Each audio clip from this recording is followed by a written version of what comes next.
ഈ cyber technology നാം ഉണ്ടെന്ന് നാം വിചാരിച്ചിരുന്ന പല സ്വാതന്ത്ര്യങ്ങളും നമുക്ക് ഇല്ലാതാക്കിക്കൊണ്ടേയിരിക്കും. നമുക്ക് എന്തെങ്കിലും സംശയം ഉണ്ടെങ്കിൽ ഗൂഗിളിനോട് ചോദിച്ചാൽ ആ സംശയത്തിന് ഗൂഗിൾ ഉത്തരം പറയുന്നത് കൊണ്ട് നമുക്കിനി ഒരു ഗുരുനാഥൻ്റെ ആവശ്യമില്ല. പ്രകാശ വേഗതയിൽ തന്നെ അതിനോട് റിയാക്ട് ചെയ്യുന്ന ഒരു റെസ്പോൺസ് സംവിധാനം നമുക്കുണ്ടായേ പറ്റൂ. ലാത്തി കൊണ്ടോ തോക്കുകൊണ്ടോ നിയന്ത്രിക്കാവുന്നതല്ല ഒരു സൈബർ ക്രൈം. നമുക്ക് എല്ലാ വീടുകളെയും, കേരളത്തിൽ 80 ലക്ഷം ഒരു കോടി വീടുകളുണ്ടെന്നാണ് പറയുന്നത്, ഈ 1 കോടി വീടുകളെ ലിങ്ക് ചെയ്യുന്ന ഒരു computerised camera based AI controlled system ഉണ്ടാണ് നമുക്ക്. ഈ ഡേറ്റ ആര് കൺട്രോൾ ചെയ്യുന്നോ അവനാണ് നമ്മളെ ഭരിക്കാൻ പോകുന്നത്. അതാണ് ഞാൻ ആദ്യം തന്നെ പറഞ്ഞത്, ഇദ്ദേഹം പറഞ്ഞതുപോലെ നമ്മുടെ സ്വാതന്ത്ര്യം ഇല്ലാതാകാൻ പോവുകയാണ്.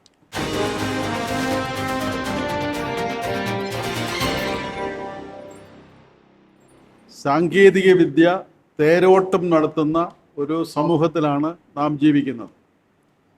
സമൂഹത്തെക്കുറിച്ചുള്ള നമ്മുടെ പല കാഴ്ചപ്പാടിനും വളരെ വളരെ ഫണ്ടമെൻ്റലായ വ്യത്യാസം വന്നുകൊണ്ടിരിക്കുകയാണ് എന്നുള്ള യാഥാർത്ഥ്യവും നമ്മൾ അംഗീകരിക്കേണ്ടി വരും.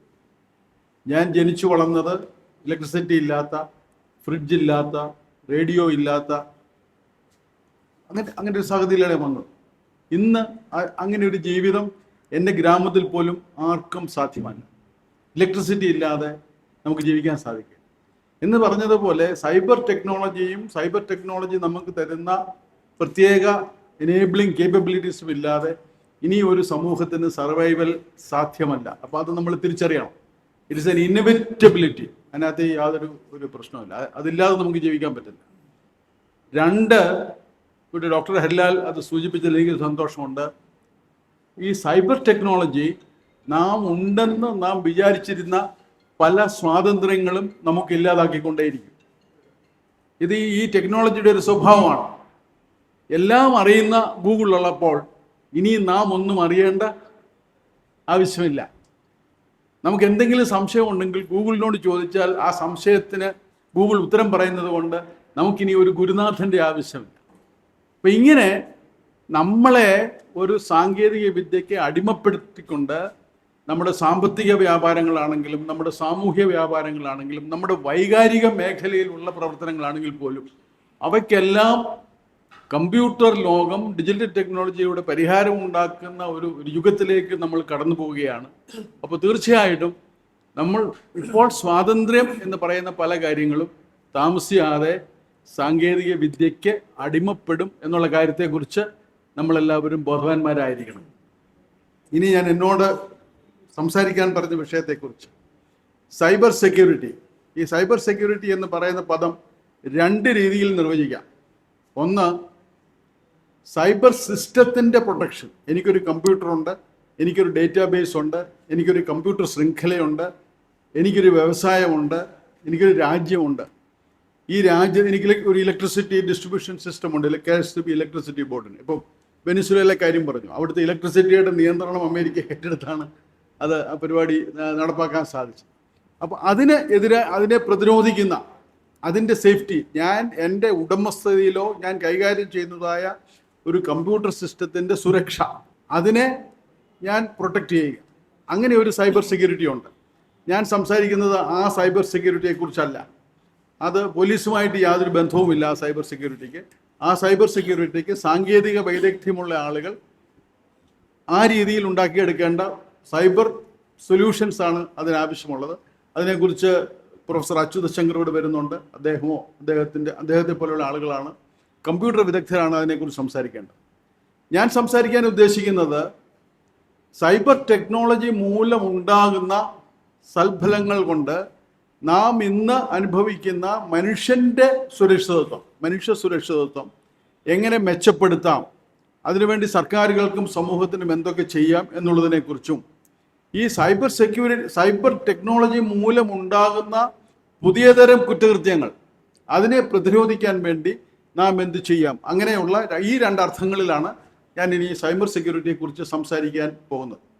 ഒന്ന്, സൈബർ ക്രൈംസ് നടക്കുകയാണെങ്കിൽ ഈ സൈബർ ക്രൈംസ് എല്ലാം നടക്കാൻ പോകുന്നത്, ഞാനൊരു ഫിസിക്സിൻ്റെ ഭാഷയിൽ പറഞ്ഞാൽ, they are going to happen at the speed of light. പ്രകാശ വേഗതയിലാണ് സൈബർ ക്രൈംസ് നടക്കുന്നത്. പണ്ട് ഒരാൾ നമ്മുടെ വീട്ടിൽ മോഷ്ടിക്കാൻ വന്നത് നടന്നായിരുന്നു. പിന്നീട് അയാൾ മോട്ടോർ സൈക്കിളിലോ കാറിലോ ആയി. അപ്പോൾ നടന്നു വരുന്ന ഒരു മോഷ്ടാവിനെ പിന്തിരിപ്പിക്കുന്നതും കാറിൽ വരുന്ന ഒരു മോഷ്ടാവിനെ പിന്തിരിപ്പിക്കുന്നതും ആദ്യമൊക്കെ പോലീസുകാരൻ നടന്നാൽ മതിയായിരുന്നു.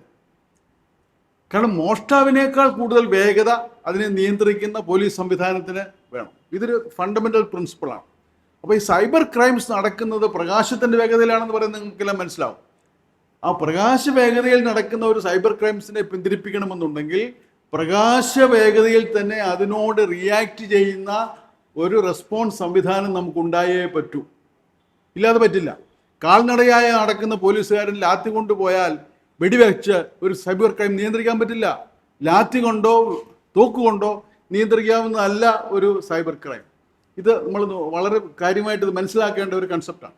അപ്പോൾ അതിനനുസൃതമായ റിയാക്ടിവിറ്റി, റിയാക്ഷൻ, റെസ്പോൺസ്, ക്രൈമിനോടുണ്ടാകുന്ന റെസ്പോൺസ് മാറ്റിയെടുക്കാൻ വളരെ വലിയ സംവിധാനങ്ങൾ നമ്മുടെ രാജ്യത്തിന് അടുത്ത 5 കൊല്ലത്തിൽ ആവശ്യമായിട്ട് വരും. അല്ലെങ്കിൽ സൈബർ ക്രൈംസ് നിയന്ത്രിക്കാൻ സർക്കാരുകളും പോലീസും അശക്തമായി പോകും. 24 hour റെസ്പോൺസ്. അത് ഉറങ്ങുന്നില്ല. Cyber criminal ഉറങ്ങുന്നില്ല. കമ്പ്യൂട്ടറുകൾ ഉറങ്ങുന്നില്ല. അവന് രാത്രിയില്ല, പകലില്ല. അവന് രാജ്യത്തിൻ്റെ അതിർത്തികളില്ല. അവന് സ്ഥലകാല ബോധമില്ല. ഒന്നുമില്ല. അങ്ങനെയുള്ള സൈബർ ക്രൈം ഇപ്പം തന്നെ വ്യാപകമാണ്. നമുക്ക് തന്നെ ഓരോ ദിവസം എത്രയെത്ര ചീറ്റിംഗ് മെസ്സേജസ് ആണ് കിട്ടുന്നത്. നമുക്ക് എത്രയെത്ര ഫോൺ കോളുകളാണ് ഇവിടെ ഇരിക്കുന്നവർക്ക് എത്രയോ കിട്ടാറുണ്ട്. കണക്കില്ലാതെ എത്രമാത്രം ഫോണുകളുണ്ടോ ഓരോ ഫോണിനും 10 എണ്ണം വെച്ച് ഇപ്പോൾ സൈബർ ക്രൈംസ് നടന്നുകൊണ്ടിരിക്കുകയാണ്. നമുക്കതിന് കണക്ക് വെക്കാത്തത് കൊണ്ട് നമുക്കതിന് കണക്ക് അറിഞ്ഞുകൂടാം, അസാധ്യമായതുകൊണ്ട്. അപ്പോൾ അങ്ങനെ രണ്ടാമത് ഇതിൻ്റെ കൂടെ ജെനുവിൻ ടെക്നോളജി, ഫേക്ക് ടെക്നോളജി വരും. ഇപ്പോൾ എൻ്റെ അടുത്തിരിക്കുന്ന ഡോക്ടർ ഹരിലാൽ, അദ്ദേഹത്തെ പോലെ ഒരാൾ എൻ്റെ അടുത്ത് വന്നിരിക്കും. അപ്പോൾ യഥാർത്ഥ ഹരിലാൽ ഏതാണ്, ഡ്യൂപ്പ് ഹരിലാൽ ഏതാണ്, അല്ലെങ്കിൽ രാമൻകുട്ടി, ഡോക്ടർ രാമൻകുട്ടി, യഥാർത്ഥ രാമൻകുട്ടി ഏതാണ്, ഡോക്ടർ രാമൻകുട്ടി ഏതാണ് എന്നെനിക്കറിയാൻ പറ്റില്ല. അങ്ങനെ ഫേക്ക്. ഇത് വസ്തുതകളെക്കുറിച്ച്, രൂപങ്ങളെക്കുറിച്ച് മാത്രമല്ല, വസ്തുതകളെക്കുറിച്ച് തന്നെ ഫേക്ക്. ഫേക്ക് എന്ന് പറയുന്നത് വലിയ, നമ്മളിപ്പം കമ്പ്യൂട്ടർ ലോകത്തിന് പറയുന്നത് വെർച്വൽ റിയാലിറ്റിയാണ്. വെർച്വൽ റിയാലിറ്റി തന്നെ ഫേക്ക് ആവും.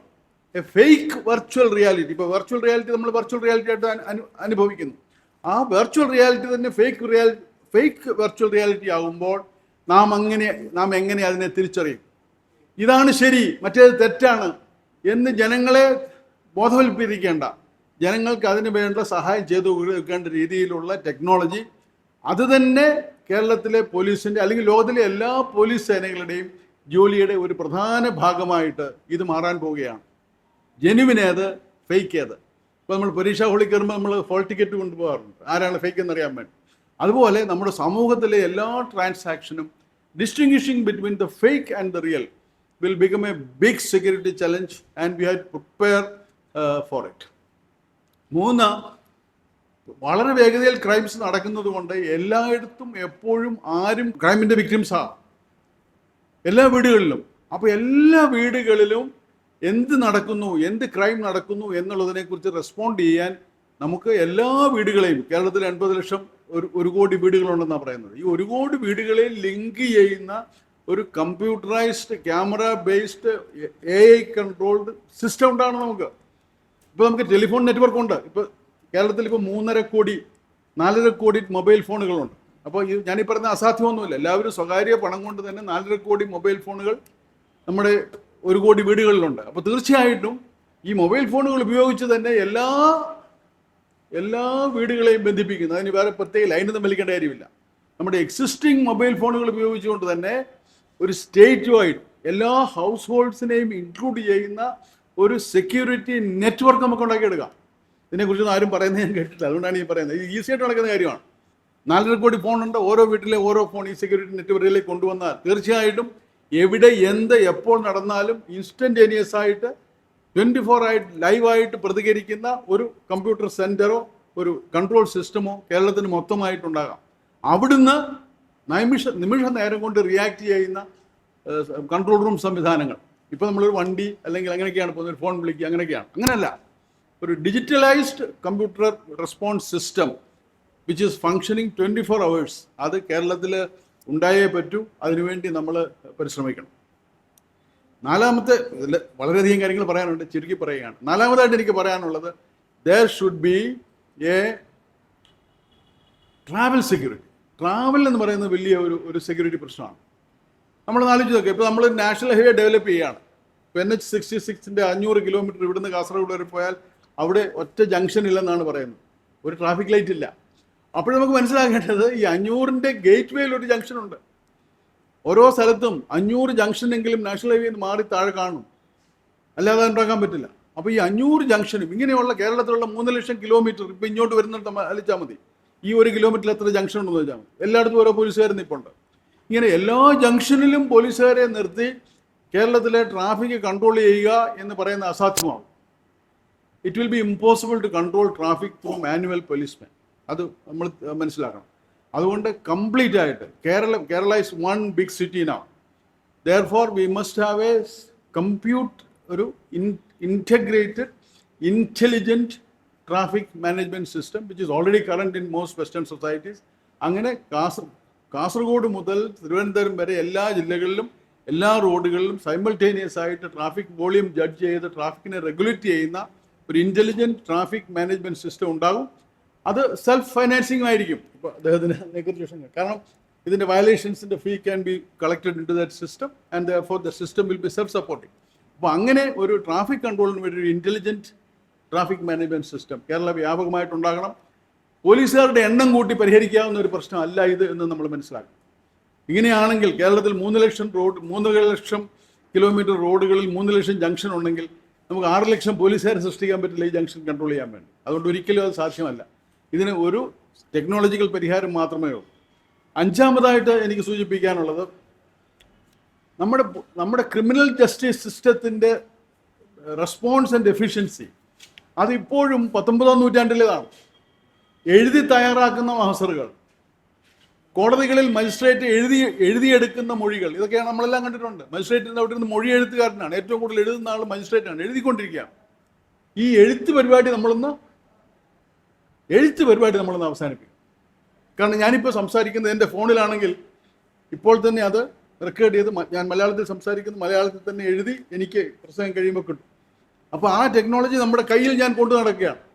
ഈ ടെക്നോളജി എന്തുകൊണ്ട് നമ്മുടെ അന്വേഷണ സംവിധാനത്തിൽ വന്നുകൂടാ? നമ്മുടെ കോടതികളിൽ വന്നുകൂടാ? നമ്മുടെ പോലീസുകാരും പേപ്പർ എടുത്ത് കാർബൺ എടുത്ത് കോപ്പി എടുത്ത് എഴുതുന്നത് എന്തുകൊണ്ട് ഇപ്പോഴും എഴുതുന്നു? ഇതിനൊരു വളരെ ചെറിയ സംവിധാനമില്ല. അവൻ്റെ കയ്യിൽ ഇപ്പോൾ തന്നെ മൊബൈൽ ഫോണുണ്ട്. നമുക്ക് ആകെ വേണ്ടത് അതിൻ്റെ നിയമവ്യവസ്ഥയൊന്ന് മാറ്റണം. മാറ്റിയെടുത്ത് audio visual technology transformation investigative പ്രോസസ്സിലെല്ലാം തന്നെ ധാരാളം സമയം ലാഭിക്കും, പോലീസുകാരുടെ എണ്ണവും വളരെ ലാഭിക്കും, മനപ്രയാസവും വളരെ ലാഭിക്കും. The criminal justice system will become far more efficient also if these technologies are adopted. ഉദാഹരണത്തിന് നമ്മളൊരു സീൻ മാസ്റ്റർ എഴുതാൻ വിചാരിക്കും. നിങ്ങളെല്ലാവർക്കും അറിയാം, നിങ്ങളെല്ലാം പബ്ലിക് ഫിഗേഴ്സ് ആയതുകൊണ്ട് ഒരു കുറ്റകൃത്യം നടന്നാൽ സ്ഥലത്ത് പോയിരുന്ന് സീൻ മാസ്റ്റർ എഴുതുക വല്ല ആവശ്യമുള്ള കാര്യമാണോ ചെയ്യുന്നത്? അപ്പോൾ അങ്ങനെ അതൊക്കെല്ലാം മാറ്റിയതിന് ശേഷം അതിനൊരു digital solution, a place can be photographed by Google, digital technology, 7 സ്ഥലത്തുനിന്ന് ക്യാമറ എടുക്കാം, ഇങ്ങനെ പല ഫോട്ടോകളെടുത്ത് ഒരു ക്രൈം സീൻ ഉണ്ടാക്കിയെടുക്കാം. അപ്പോൾ അത് ഡിജിറ്റലായിട്ടോ വെർച്വലായിട്ടോ നമുക്ക് ഉണ്ടാക്കിയെടുക്കാം. അപ്പോൾ അങ്ങനെയുള്ള technology transformation of the investigative process. ആറാമതായിട്ട് എനിക്ക് പറയാനുള്ളത് technology transformation of the judicial process. നമ്മൾ ധാരാളം എഴുതി കുത്തി അങ്ങോട്ട് കൊടുക്കുന്നതിന് പകരം ജുഡീഷ്യറി തന്നെ ഇങ്ങനെയുള്ള കാര്യങ്ങൾ ജുഡീഷ്യൽ ട്രാൻസാക്ഷൻസിൽ കൂടുതൽ ടെക്നോളജി ഉപയോഗിക്കേണ്ടതായിട്ടുണ്ട്. അപ്പോൾ ഇത്രയും കാര്യങ്ങളുണ്ട്. പിന്നീട് എനിക്ക് പറയാനുള്ളത് വലിയ ഒരു സെക്യൂരിറ്റി പ്രശ്നത്തെ സംബന്ധിച്ചുണ്ട്. നമ്മുടെ എല്ലാ കാര്യങ്ങളും ധാരാളം വീടുകളിലെല്ലാം ക്യാമറ വെക്കുന്നു, എല്ലാ വീടുകളും ടെക്നോളജിയുമായിട്ട് ബന്ധപ്പെട്ട വിവരങ്ങളെല്ലാം അറിയുന്നു. Every day massive amount of personal data will be created in the system.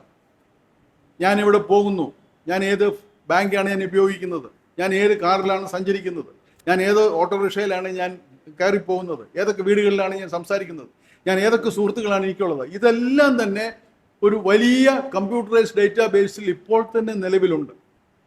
ഈ ഡേറ്റ കൺട്രോൾ ചെയ്യുന്നവൻ നമ്മളെ ഭരിക്കും. ഈ ഡേറ്റ ആര് കൺട്രോൾ ചെയ്യുന്നോ അവനാണ് നമ്മളെ ഭരിക്കാൻ പോകുന്നത്. അതാണ് ഞാൻ ആദ്യം തന്നെ ഇദ്ദേഹം പറഞ്ഞതുപോലെ നമ്മുടെ സ്വാതന്ത്ര്യം ഇല്ലാതാകാൻ പോവുകയാണ്. അപ്പോൾ അതുകൊണ്ട് ഈ ഡേറ്റ, കാരണം നമുക്ക് സെക്യൂരിറ്റി ആകണം, നമ്മൾ സെക്യൂർ ആകണമെന്നുണ്ടെങ്കിൽ നമ്മളിതെല്ലാം പരസ്പരം ഏതെങ്കിലും ഒരു കോമൺ പ്ലാറ്റ്ഫോമിൽ ഷെയർ ചെയ്തേ പറ്റുള്ളൂ. എനിക്ക് ഡിജിറ്റൽ ബാങ്കിങ് നടക്കണമെന്നുണ്ടെങ്കിൽ എൻ്റെ ഫൈനാൻഷ്യൽ ഡീറ്റെയിൽസ് എല്ലാം ബാങ്കിൻ്റെ കമ്പ്യൂട്ടറിന് അറിയണം. എനിക്ക് കാർ വേണമെന്നുണ്ടെങ്കിൽ ഇൻ്റലിജൻറ്റ് ട്രാഫിക് മാനേജ്മെൻറ്റ് സിസ്റ്റത്തിൽ എൻ്റെ യാത്രകൾ മുഴുവൻ റെക്കോർഡാകപ്പെടും. എനിക്കൊരു ഫോൺ ഉണ്ടെങ്കിൽ എൻ്റെ വിളികളും സുഹൃത്തുക്കളും എല്ലാം എൻ്റെ ഫോൺ സിസ്റ്റത്തിന് അറിയും. പക്ഷേ എന്നെ സംബന്ധിക്കുന്ന എല്ലാ വിവരങ്ങളും ഡിജിറ്റൽ സ്പേസിൽ ആകുമ്പോൾ എൻ്റെ ഡിജിറ്റൽ ഐഡൻറ്റിറ്റി മുഴുവൻ ഏതോ സംവിധാനത്തിൻ്റെ കയ്യിലാവും. അപ്പോൾ എങ്ങനെയാണ് ആ ഡേറ്റ, എന്നെ സംബന്ധിക്കുന്ന ഡേറ്റ ഉപയോഗിക്കുന്നതിനെ സംബന്ധിച്ച് വളരെ വളരെ വിപുലവും വളരെയധികം കർശനമായ നിയന്ത്രണങ്ങളും സുതാര്യതയും ഉള്ള ഒരു സംവിധാനവും കൂടി നമ്മുടെ സൈബർ സെക്യൂരിറ്റിയുടെ ഭാഗമായിട്ട് ഉണ്ടാകണം. ഈ 8 കാര്യങ്ങൾ മാത്രമാണ് എനിക്കിപ്പോൾ പറയാനുള്ളത്.